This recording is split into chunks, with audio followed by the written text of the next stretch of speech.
Yes, if you couldn't tell by the way I introduced myself, yeah, I did have a rough childhood. I did, yeah. It was tough for me, my dad being from West Virginia, and my mom being from Texas, and me being a goddess. It was like a hard mix, you know what I mean? And my brother being there too, also sometimes. I know that my general vibe is kind of like that kid who's desperately trying not to be the Mormon he was raised to be, and that's not far off. I was raised very religious. I was an altar boy, and I am gay now, so you do the math. Now, I'm not saying I specifically remember being molested, you guys. I don't. But odds are. And I kind of just feel like it's a repressed memory, It's just sitting down there, and I feel like this ticking time bomb of trauma, it's all gonna come flooding back up to me one of these days, and I am just, gonna be turned on by it.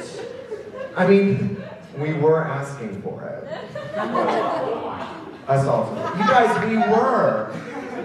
We put on the nice white nightgowns, and we knelt before him and called him Father as he put bread in our hands and said, "That's not bread, but that naked guy's body." And then after the service, we went to this little chamber that works like a glory hole, where we told him about the first time we masturbated, and he'd punish us with prayer. It was all very erotic, okay? We used to masturbate in church all the time. The services were long, and I was in middle school, okay?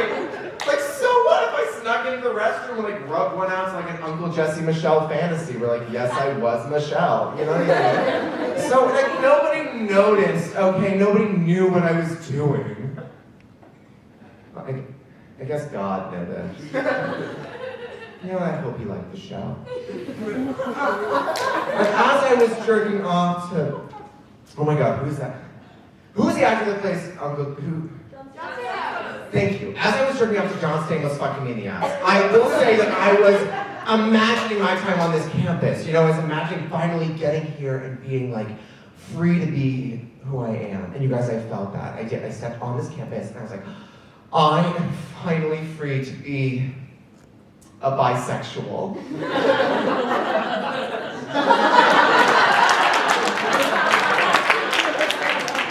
I am not a bisexual.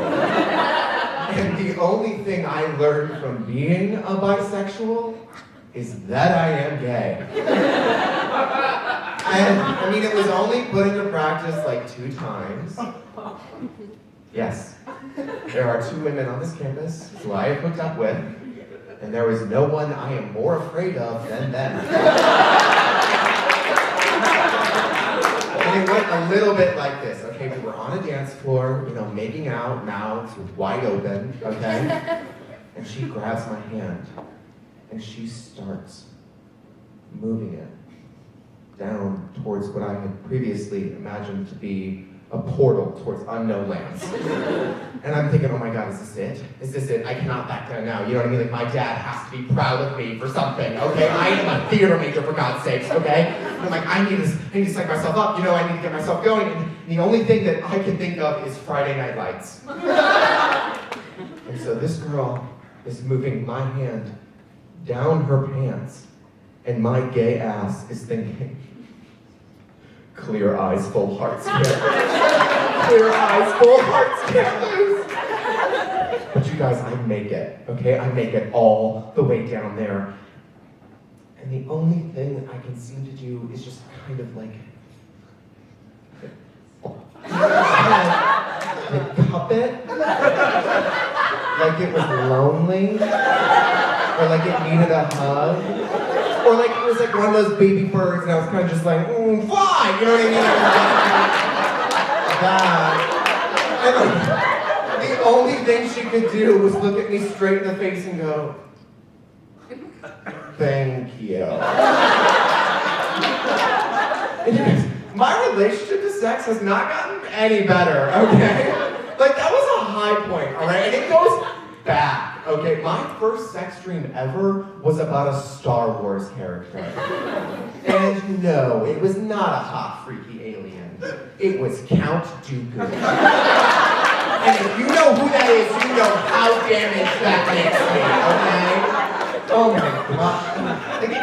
The only way I can describe him if you don't know who he is, he looks like what Sean Connery will look like in 10 years.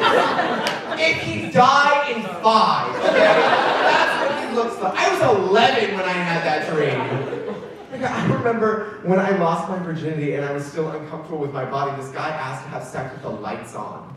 I was like, you shut that fucking car door, okay? We are in the parking lot of a Walmart, okay? And we met on Grindr. We were gonna do this in the dark like the cockroaches that we are. Jesus. I have had gonorrhea 3 times. I've been sexually active 3 years. That is 1 gonorrhea a year. Like, I know I masturbated during your sermon, and I am sorry, but this does not feel fair! You are homophobic!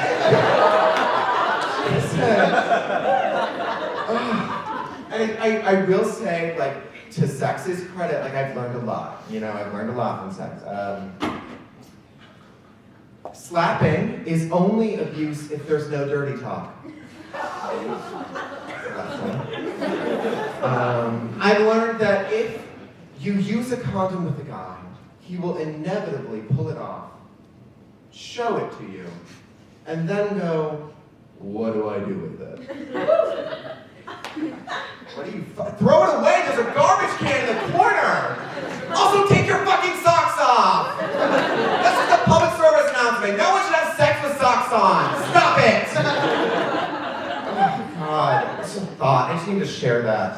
I have a lot of those thoughts. I just need to get out there. And so I wrote some of them down for you. I made a presentation. Yes, it is the second presentation of the night, and if you're mad about it, yes, that does make you homophobic. Okay. Let's get it going. Can we appreciate that honeycomb transition for a second? Thank you. That was, the format and I really tried, you guys. I put it all out for you. Okay. Thought once. You better bet your fucking ass they're all honeycomb. They're all honeycomb. All of them. Flowers are a bad funeral gift. Flowers are just dead bodies, okay? Hi, Dan. Sorry about your dead mom. Here are some more dead things we found in my garden. They look a little prettier than your mom right now, but they will also rot in a couple weeks. Like, anyways, so be happy heaven has another angel. Like, do not give flowers at the funeral. It is ironic in a sick way, okay? Stop it. Next. Honeycomb, how I love you. How do you know when you're, does anyone have an answer to this question? Statistically, a lot of you are lying right now. A lot of you have an answer to this question. No? Okay, I'll go. You know you're depressed when you start crumpling your toilet paper instead of folding it, okay? If you're giving up there, you are giving up in other places in your life as well, all right? And that's just something you need to know. Honeycomb it.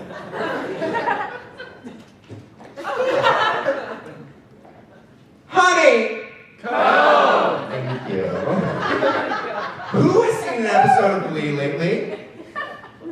Raise your hands proud, you guys! It's iconic, yes! That's fucked up. If you're watching Glee now, you think it is as good or better than it was back then. And you also know that the 2 boys singing you on, turning you on, are both dead. And one of them is a pedophile, and you still watch the show? That is so fucked up of you. And I just wanted you to know that about yourselves. Boom. How many of you have been wished happy birthday on Facebook? And how many of you have actually felt good about it? We're done. I wished the kid happy birthday once on Facebook. And then his mom messaged me saying how much she would have appreciated it and how he would would have loved to hear from me. I didn't know that he was dead.